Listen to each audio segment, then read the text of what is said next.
Okay, good afternoon, everyone, and welcome to today's session on teen addiction and mental health. I'm Laura Boy, and I'm the CEO of Renaissance and Renaissance Foundation, and I am so glad to be here with you all today for this very important conversation. We have an amazing group today. We have many people who have registered and broad assembly of people in the healthcare professional fields, caregivers, and community members. And would just like to acknowledge and thank everyone for being here today and your commitment to learning more about teen and youth mental health and your dedication to that. To start our session today, I would like to begin with a land acknowledgement. I'd like to take this opportunity to acknowledge the land on which we gather, work, and live, as well as where our Renaissance treatment centers stand. I would firstly acknowledge that I am a non-Indigenous person and that I, as many here, are uninvited guests on this land and are descendants of colonial settlers. Three of our centers are located in Toronto and sit on the traditional territory of the Mississaugas of the Credit, the Anishinaabeg, the Chippewa, the Haudenosaunee, and the Wendat peoples. One of our centers is located in Durham and sits on the traditional territory of the Mississauga of Scugog Island First Nation, the Mississauga peoples, and the treaty territory of the Chippewas of Georgina. Under their care and protection, these lands have been important places of gathering, healing, and community for more than 15,000 years. Today, these territories are home to many First Nations, Inuit, and Métis people. As an organization, Renaissance has been given the opportunity and responsibility to provide care to many Indigenous people. As an organization, we're committed to listening, learning, and making changes to how we work in order to reduce inequities, biases, and injustices. Many of us have come here as settlers, immigrants, and newcomers in this generation or generations past.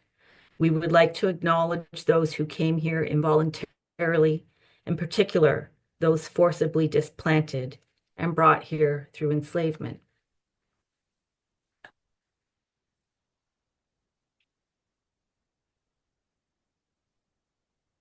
Thank you.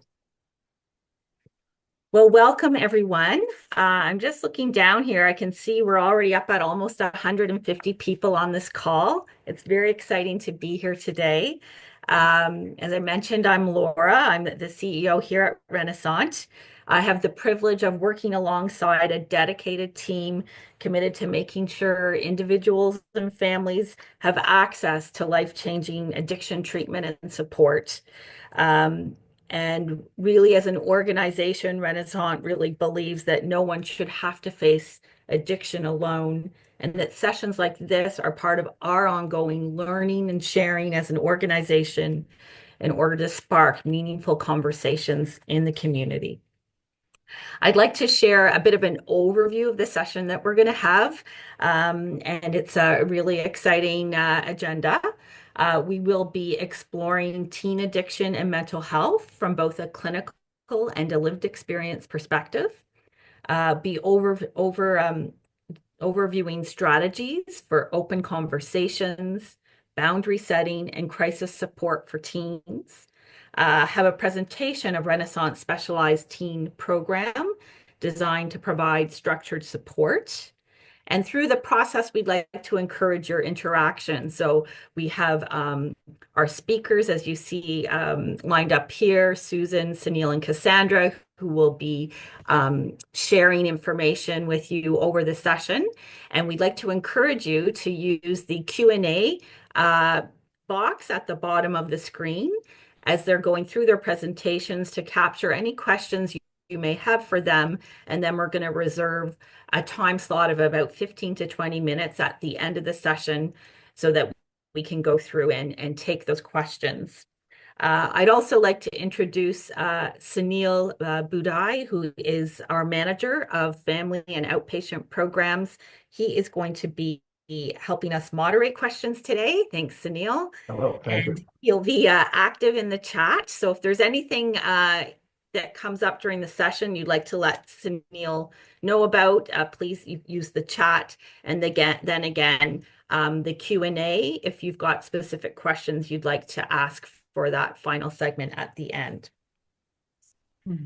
So I'd now like to introduce our first speaker, Susan Raphael.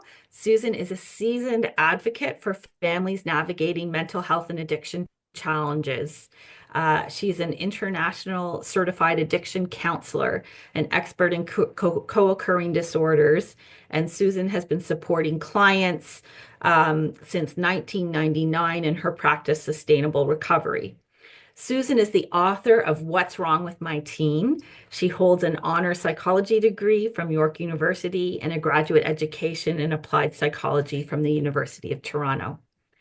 Susan is highly valued, she was a wonderful board member for Renaissance for many years, as well as the Canadian Addiction Counselors Certification Federation.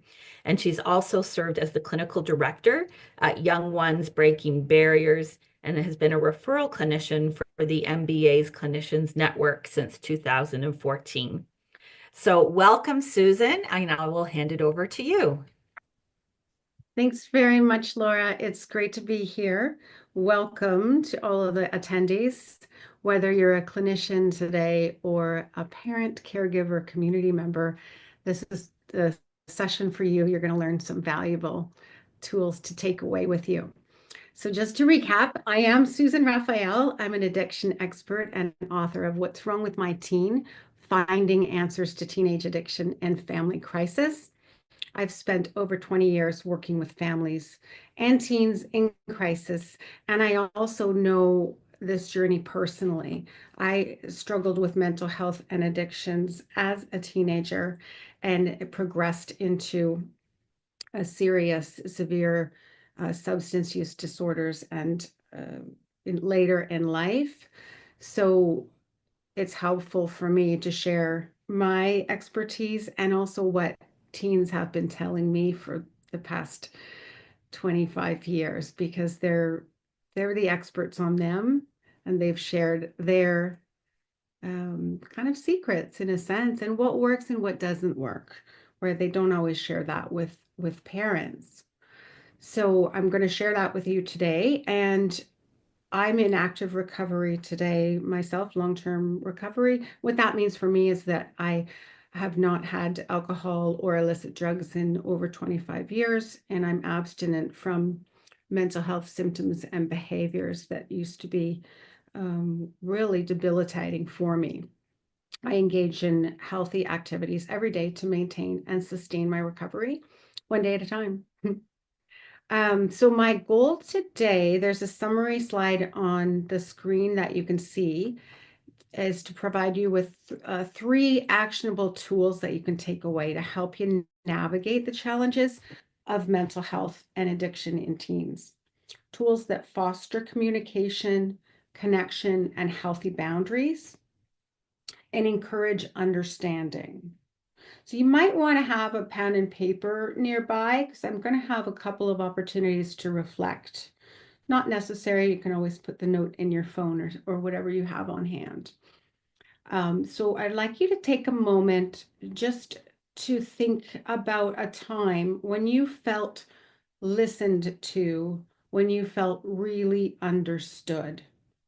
And that reflection is going to help you tap into some of the empathy and compassion that we're going to be discussing today. So think about a time and what was present and what made that space feel safe for you to share, and what made you really feel like you had been heard. Our first tool is the power of empathetic listening. So what does that mean, right? Listening with empathy. The insight here from my book, and this is from chapter 2, Shifting Perspectives, Understanding Your Teen's Why.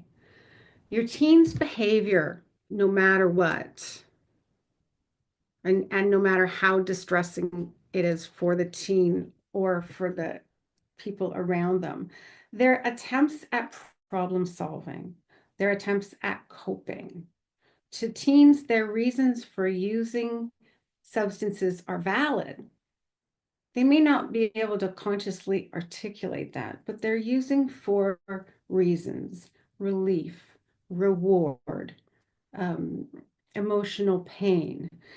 So trying to put yourself in their shoes is helpful when thinking about why they're using, rather than immediately judging or thinking about all the negatives around their use. So I'm going to share a real life story with client scenario. Maria and her son Jake. So one evening, Maria came home from a long day at work. She walked into her living room and saw Jake slouched on the couch yet again with glassy eyes. Without even thinking, she blurted out, "Jake, are you high again?" He stiffened and retorted, "Why do you always assume the worst, Mom?" So this reaction pushed them further apart. It pushed Jake further apart from his mom, and then his mom, Maria, felt bad because she became the consequence for his behavior. Her reaction became the consequence rather than addressing what she was observing and what she was noticing. Imagine if Maria had paused and said, "You seem really off today, Jake. Do you want to talk about it? Maybe a little bit later," because it's not advisable to talk to people when they're under the influence. But it's a subtle shift, but it's a shift in tone, and it's a shift in approach that could foster and open the door for a more honest conversation. So Maria could have done that by stepping out of the room, taking a deep breath or two or three, having a sip of water, just pausing. A simple pause before she reacted could have kind of mitigated some of the distance that was created. Um, so I like it. This is an opportunity for an interactive moment. Take a moment now and think about what phrase could you use to show empathy that you haven't tried before. And I believe these are on the slide. Yeah.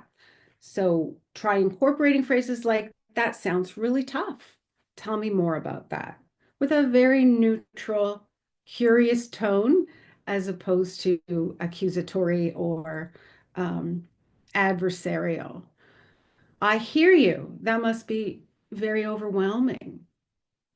And you're not advocating, you're not condoning the behavior. You're not saying that, it's really fine what you're doing. You're not saying that at all. You're simply validating and noticing what is. And there's a subtle, nuanced difference in those two approaches. And then the final point is, have you ever noticed that listen and silent are spelled with the same letters? And if we try to listen a bit more and keep our mouths shut a bit more, notice what happens. And you might be surprised. We don't always have to talk as much as we think that we do. Listening is really key, I find, working with anyone, but especially teenagers. They want to be heard. And if you provide them with that opportunity, open space, and safety, they will talk and they will share. So that concludes our tool number one, empathetic listening. And we're going to move on to the second tool, which is setting healthy boundaries with compassion. So an insight from my book here, chapter 14, there's a whole chapter on boundaries because it's a huge area and it's a huge topic. Boundaries aren't about control, they're about creating a safe structure.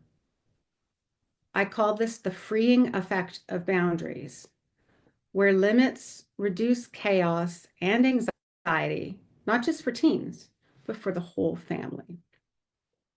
So what does that mean? Sort of the more limits that you have in your home environment creates a sense, believe it or not, of freedom because there's safety and there's a space for emotional development and emotional regulation that will be met with healthy limits and boundaries. So here's a personal story. When I was in active addiction, still in my teens, or really, I mean, most of my life, I just lied about everything. I told people what they wanted to hear. I was afraid of being blamed or shamed or not having the right answer.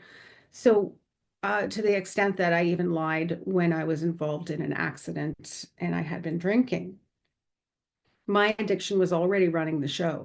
It was protecting me in a sense that if I told the truth, I might be stopped or someone might come between me and my addiction.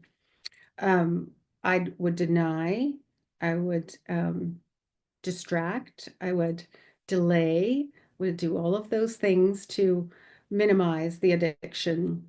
Um, if someone had set firm limits and boundaries with me and spoke to me with compassion and understanding, for example, I care about your safety, but I can't support these choices that you're making. It could have helped.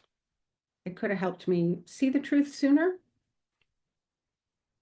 And here's an additional insight on natural consequences. Boundaries lead to natural consequences. So, for example, if a team continues to engage in risky behavior despite clear boundaries, they might experience academic setbacks, social setbacks or social challenges. They might lose their privileges at home or at school. So, as a result of limits being present in their day-to-day life, they're going to meet consequences of those from those limits if they exceed them or push against them or don't follow those limits. And they're going to experience consequences from that. I find parents and caregivers that I work with really struggle with understanding that natural consequences are not punitive. There's something that happens every day in the world. And so to set a healthy limit in the household is not punishment, it's a healthy limit. So if you have questions about this, it is a little bit complex in some respects, and some people have a difficulty understanding that natural consequences are really things that are supposed to occur given a healthy limit, and the limit is there for a good reason.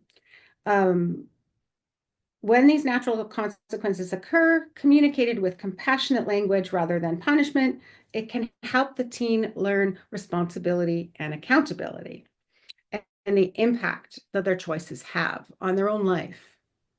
The focus is on growth rather than punishment or retribution. A practical tool here is instead of ultimatums, try compassionate language such as, this is on the slide, I love you, and because of that, I can't allow substance use in our home.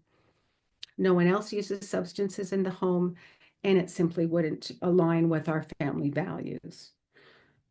I'm here to support you, but I won't enable behavior that harms you. These approaches keep the lines of communication open while maintaining clear expectations. And boundaries can always be amended.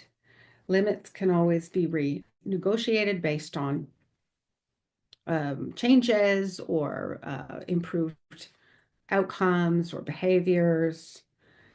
So a reminder that allowing natural consequences to occur is not punitive, it's not punishment. Natural consequences are the world's way of teaching responsibility and accountability. And here's a household scenario. Imagine you've set a household rule that screen time is only allowed after all homework and chores are done for your teen. One evening, your teen decides to skip their homework and go out instead. The natural consequence here is that they've lost their screen time for when they arrive back home for that day anyways. And the consequence resulting could be that they are missing out on, or they're going to be behind the next day with double the chores, double the homework, and they're not going to have their screen time. So it's not an arbitrary punishment imposed on them. Rather, it's a direct result of their own choices, decision making, and behavior.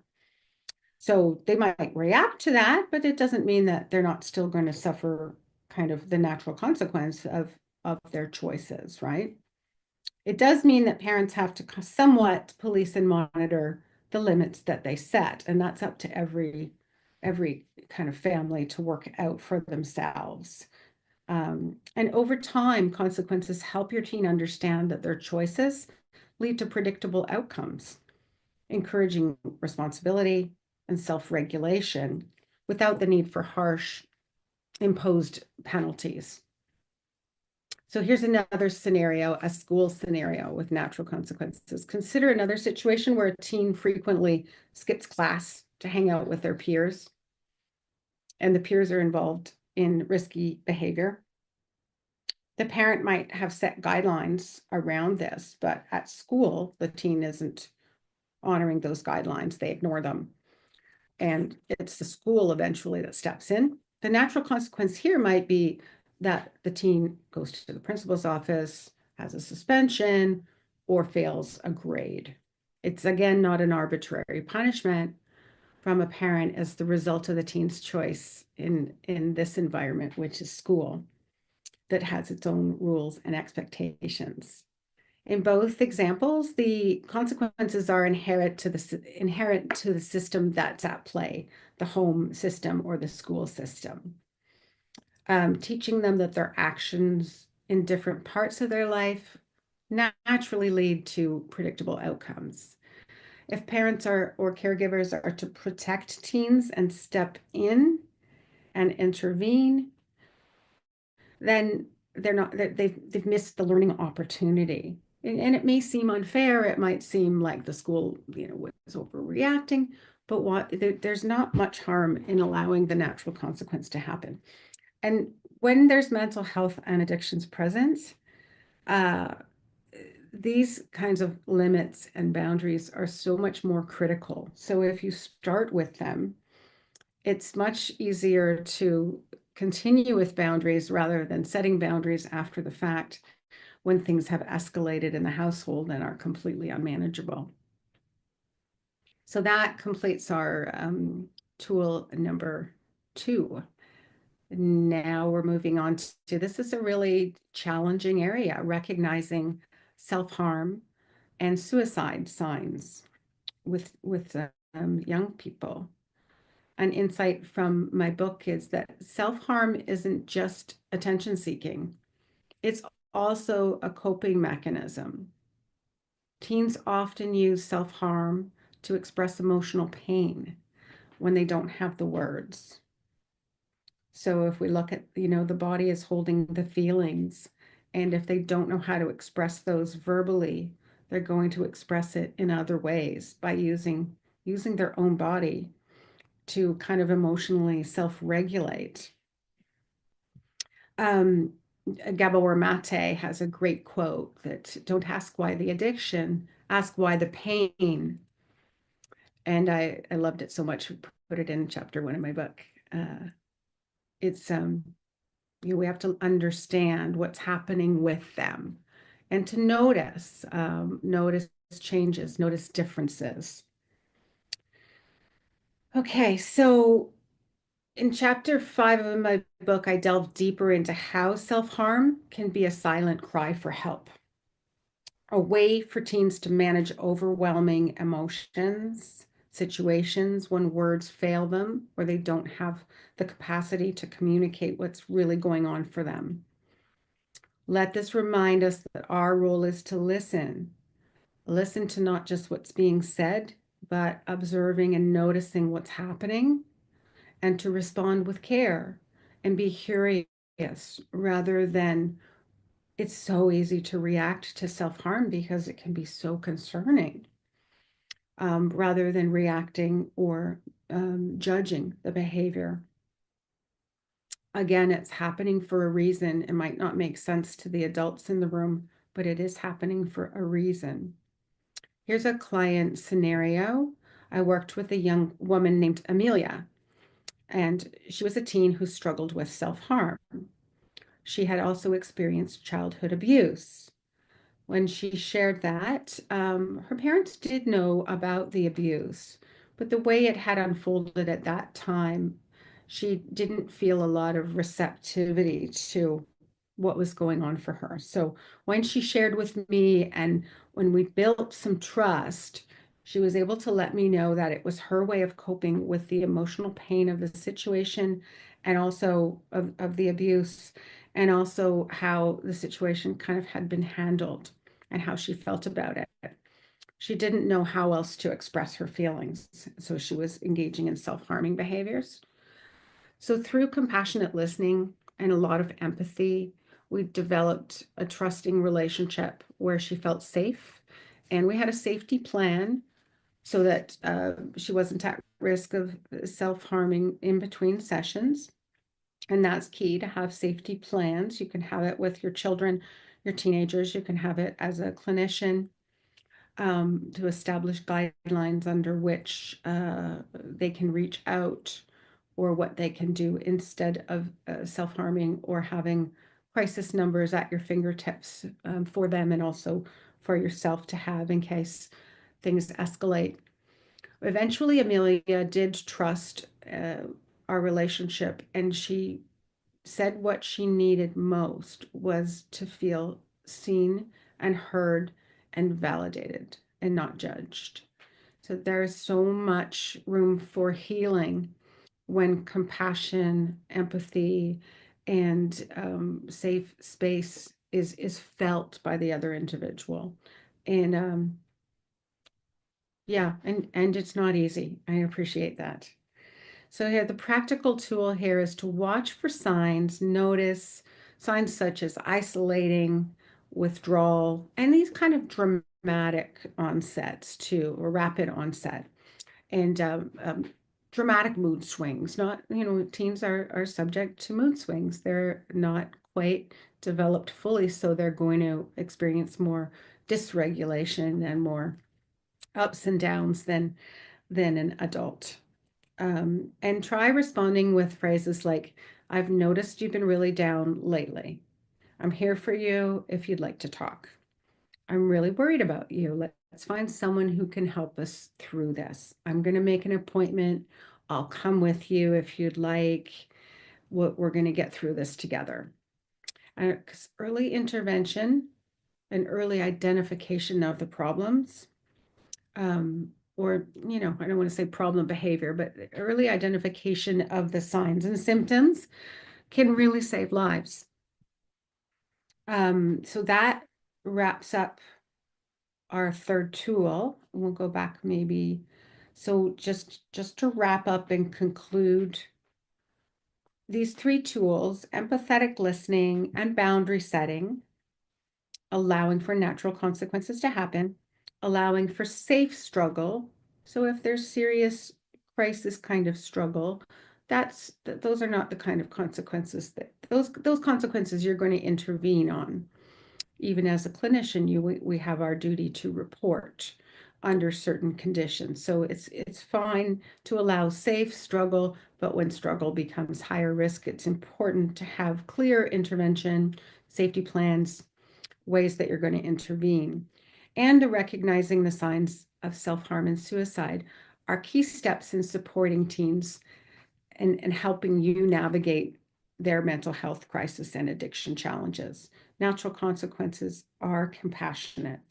Not allowing them to happen is protecting, controlling, and interfering with your teen learning how to deal with life on life's terms.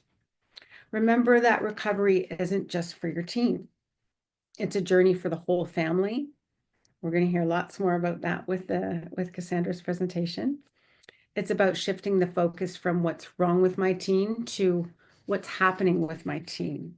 How can I support them? Why is my teen struggling? You don't need to have all the answers. Just being present, consistent, and compassionate can make all the difference. And just before we finish, I'd like you to think about a moment, no, just reflect on which of these tools will be easiest for you to implement and which will be more challenging and why. Consider one small step that you can make immediately to put these quite simple, straightforward strategies into practice. And that completes my presentation. Thanks very much for participating and listening. Thank you, Susan. Thank you so much for walking us through that and giving us insight into those tools and just the importance, the importance of that empathetic listening, that non-judgmental approach, and supporting teens in their safe struggle, as you put it, to experience the world and to learn and how to support and guide and help intervene, help parents and caregivers and professionals intervene when there are signs that there's something more serious or more risk there.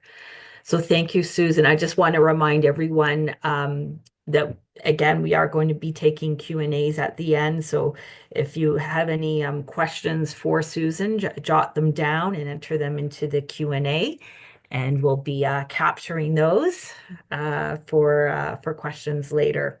Question. There's a great question in the Q&A that I'll just throw you into quickly. Would you explain error monitoring a bit more?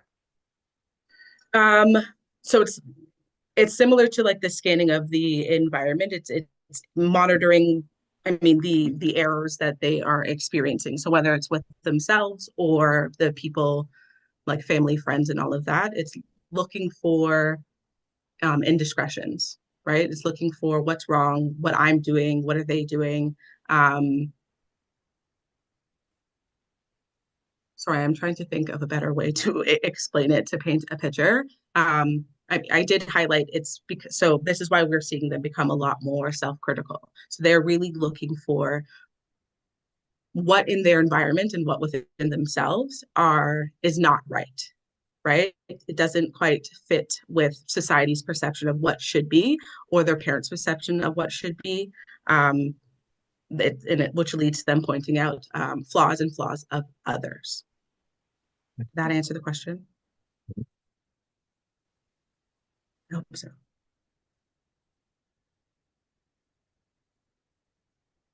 Thank you. Thank you so much, Cassandra. That was excellent. A lot of um, very insightful information for people to better understand the development and emotional and physical development and brain development of teens, and to have that knowledge and context as we're working with teens.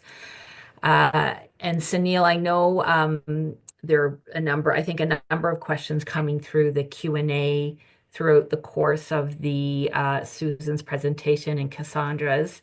And just wondering if you wanted to maybe highlight for the group any key questions or put them forward to Susan or Cassandra if there are any others in there. Sorry, okay. I selfishly answered all the questions in the chat as we were going, but I will pull up the questions and maybe ask a few of them that I had already provided an answer for, but maybe other people have better answers or different answers than I do. A great question was, what if you're working with a teen and they are resilient and not wanting your empathy, the empathy that you're trying to show? And I thought that that was a really great question. Some teens are very resilient and they want to be left alone, and the inclination is to jump in and provide that assistance that you as an adult or a caretaker might be uh, needing for yourself to provide, right? I think it's like important to recognize that resistance or resilience towards other people's display of empathy usually comes with experiencing other people as not safe, right? So while it's great that our teens will have this presence of resiliency. If they're shying away from others' empathy, it's because they're uncomfortable with it, right? So when we are working with teens like this, it really is a matter of like safely breaking down those walls and presenting and showing up as like a safe, consistent person that helps challenge those things and becomes more comfortable, because having empathy for oneself is incredibly important, especially in that stage of life. I would agree, and also say that being present doesn't mean that we have to be talking. So Mhm. being present and perhaps asking, "What do you need from me? You know, I feel like I'm not saying the right thing. What would be helpful? Let me know if you think of something," and I kind of leave the room, but come back. You know, be present, and the opportunities present themselves when one feels safe, or when one feels they're not going to be continually sort of like a spectacle or under the microscope, whether it's the empathy microscope or whether it's the performance microscope or whatever. Mhm. Agree with all those, yeah. Another great question, and one that we can answer because this is kind of the work that we do. What is the way to facilitate safe listening space from afar? So if someone has a teenager who lives quite far away, who minimizes and avoids when serious conversations happen. So Cassandra, especially for you, how do you break through situations like this? Can you repeat the question? Sorry. So, Sure. how to facilitate like safety, a safe presence when teens are far? Yeah, so you're working online, teenagers far away, minimizes and avoids serious conversations. How do you handle that? I think there's a few ways, so few ways to handle that. What I've found in my work with teens is they really and this has to be used, I think, with like really intentionally and thoughtfully, is sharing personal experiences and a level of like transparency, vulnerability, and the fact that like I am a human who've experienced things seems to really help them open up. But once again, it has to be used very thoughtfully. But I find that with teens, because there's this real presence of nobody else understands, nobody else believes. And then when we're talking in virtual settings, because of that distance, um, there is automatically this resistance to like seeing you as a safe person or sharing, and then there's this want to kind of avoid difficult topics.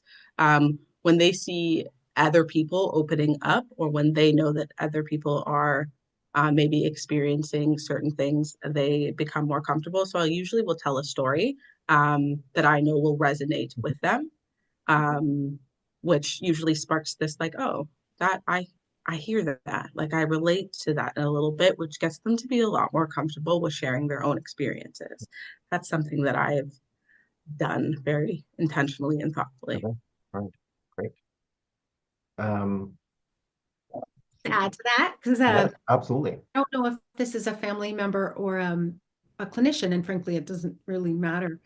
In order to have the serious discussions or chats, you need to be able to have the light ones first.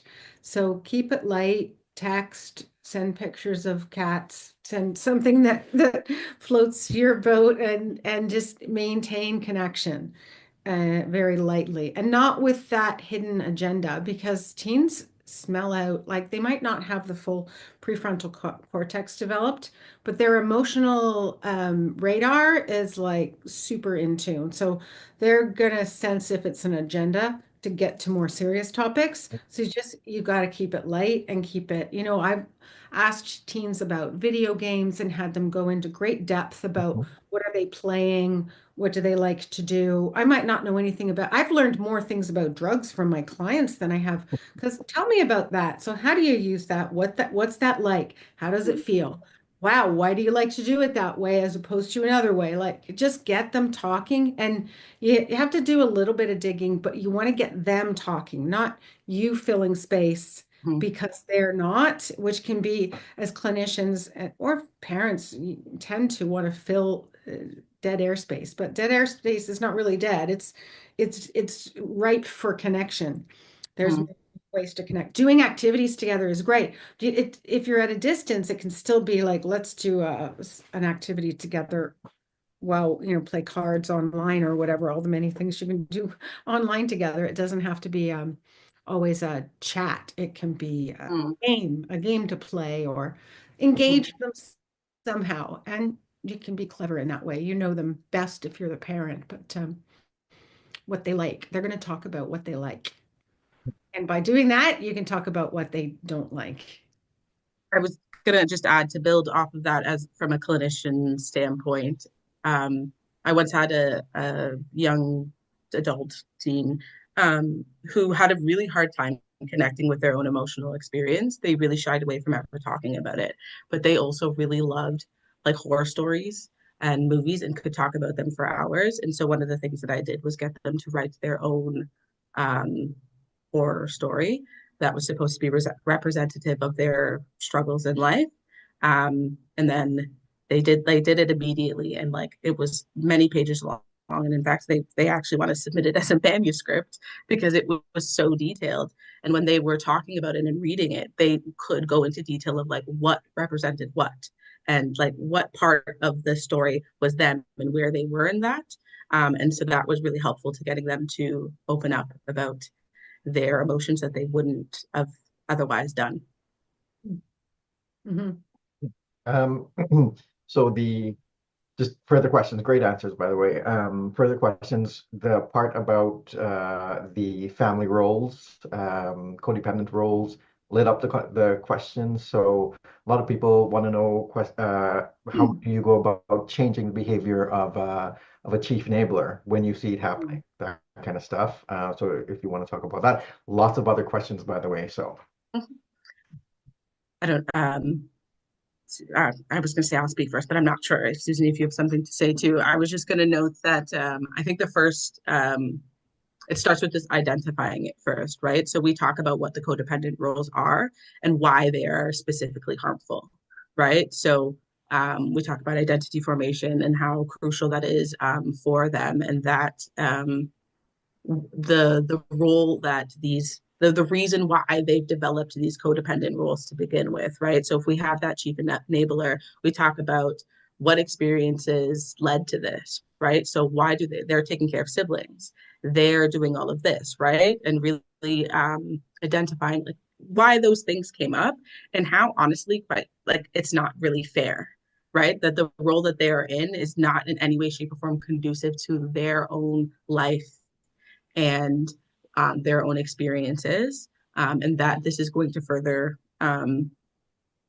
perpetuate the feelings that they're often feeling, which is they're usually feeling an immense sense of pressure and kind of crushing or being crushed by the weight of what this caretaking responsibility means. And while there's moments of feeling like fulfillment, we spend a lot of time pointing out kind of the um, confliction, like the conflicting narratives of like on one hand, there's this, but on the other hand, you're tired, you're exhausted, you don't feel like you get to be a teenager, you don't feel like this is fair and all of that. So then what does that mean for us, right?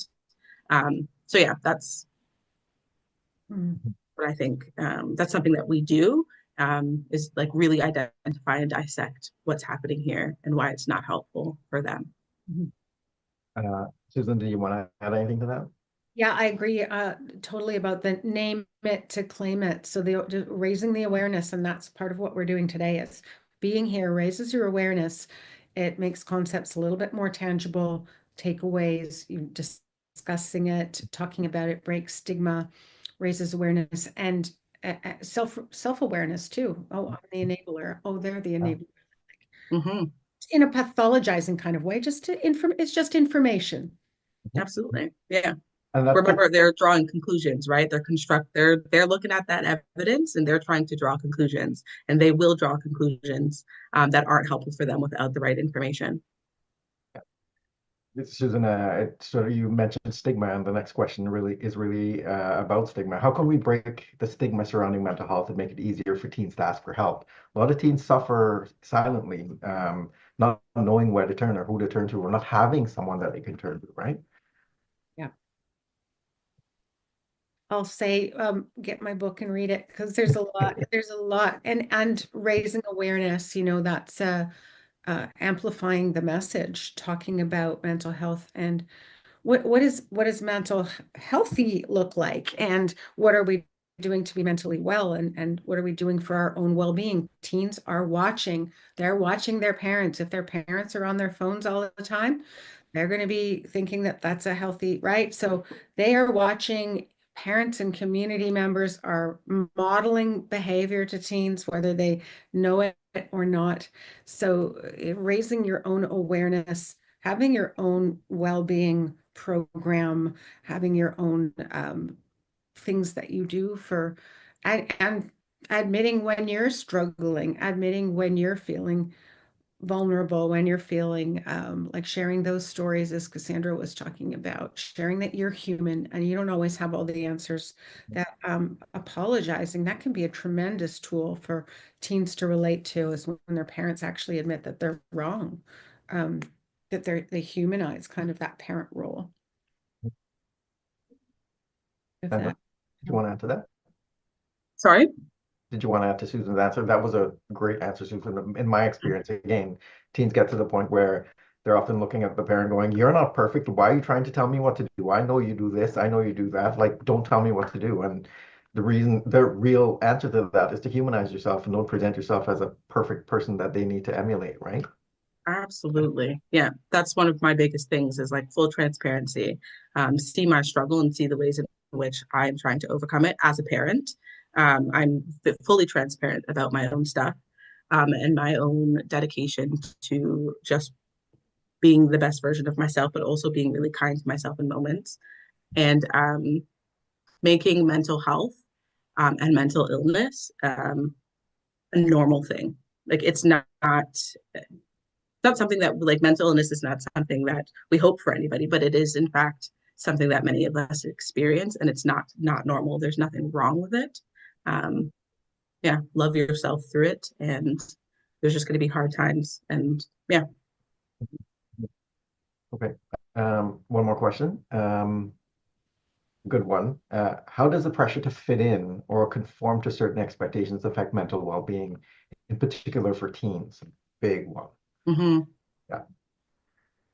Yeah, I would say that's like a central factor of like identity formation, right? And why a lot of our teens will fall into potentially role confusion, because the desire to fit in um, completely overshadows their own like personality traits, wants, needs, and goals, right? So if they really love art and theater, but art and theater isn't cool in their social setting, isn't cool around them, they are going to um, potentially like veer from exploring that. And then what you get is an adult who didn't follow their dreams, didn't do any of the things that they were interested in. And so you get a very unfulfilled, sad adult. And as a teen, you get a very confused um, adult teen who is experiencing um, this like huge disconnect from self, because they're no longer working towards developing their own thoughts, like wants and dreams and goals. They are only working towards fitting in with society and the people around them,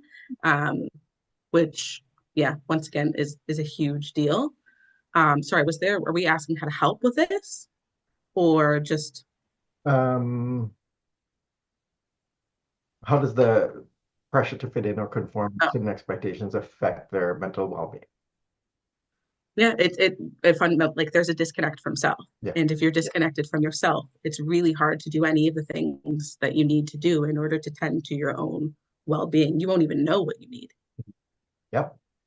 When you think of the time that teens spend with their peers, and that's why we're seeing so much now post-pandemic, the young people that were disconnected from their peers, they spend so much time with their peers. I mean, I don't spend all day with my my peers, and after school activities, they can be with peers, social activities, they're with peers, they're online with peers. So if you're not fitting in, that's going to feel hugely, or worse, if you're on that being bullied spectrum, or being picked on, or online shaming or bullying, like that's going to feel tremendously pressuring, and it will impact their mental health and well-being very negatively. I remember I had a part-time job when I was a teen, but I was being bullied during middle school. And it was like, thank God I had some people in my life that were like, they were a little older and they were like a healthy group. And it helped me survive some of the unwelcome behavior that I was getting in middle school. Because I knew there were other people out there that didn't treat me that way. It wasn't just my peers. Okay. Um, so thanks everybody for your great questions. There are other questions that we will do our best to answer, but we have to wrap up. So we'll take that. That one was our last question. I know there are some closing remarks. Laura, you might have some things that you would like to say. Yes. Thanks everyone. Thank you so much, Susan, Cassandra, and Sunil, for sharing your expertise and your experiences with us all today. It's an area we all care so passionately about. It's about our youth, it's our teens, it's our kids, you know, the young people in our communities. And it's hard being a teen. It's not easy. The developmental phases that were discussed here, just the changes someone's going through, the dynamics they may have to deal with in their families, some of the anxieties that may come. But I think although it's a difficult time, I think the amazing thing is um, how people can be with sort of empathetic approaches and support um, and and having whole families learn about how we can better support teens through this process, that we can really help young people build their mental health and their resilience. So I'd like to thank everyone for being here on this session today. Again, thank our speakers for your time and presentations. Also want to just let everybody know that a few reminders that for those of you who are with the CACCF in terms of professional development credits, that this session is eligible for 1.5 credits, and that those of you who require certificates of completion, they'll also be available to you upon request. So you can email in through the same. I'm not sure, Christine, if they send that information to you or to info at Renaissance, but maybe if you could share that. But the people can receive their certificates of completion. And as well, that we are going to make a recording of this session available for people if they would like to be able to have that afterwards. And again, that's upon request. So please reach out. And finally, that we are going to be sending out a post-session survey because we'd love to get your feedback, and it's really helpful for us as we're looking at doing in the future other sessions, and we really do value to get your feedback. So with that, I again just thank everybody so much. I really thank our team behind the scenes, Christina and Tanya and Donna on our business development and community relations team for making all of this happen, supporting all the logistics. Thank you so much. And I hope everybody has a wonderful rest of your day. And thank you for joining us today. All the best. Thanks, everybody. Bye for now. Everyone, Bye. bye.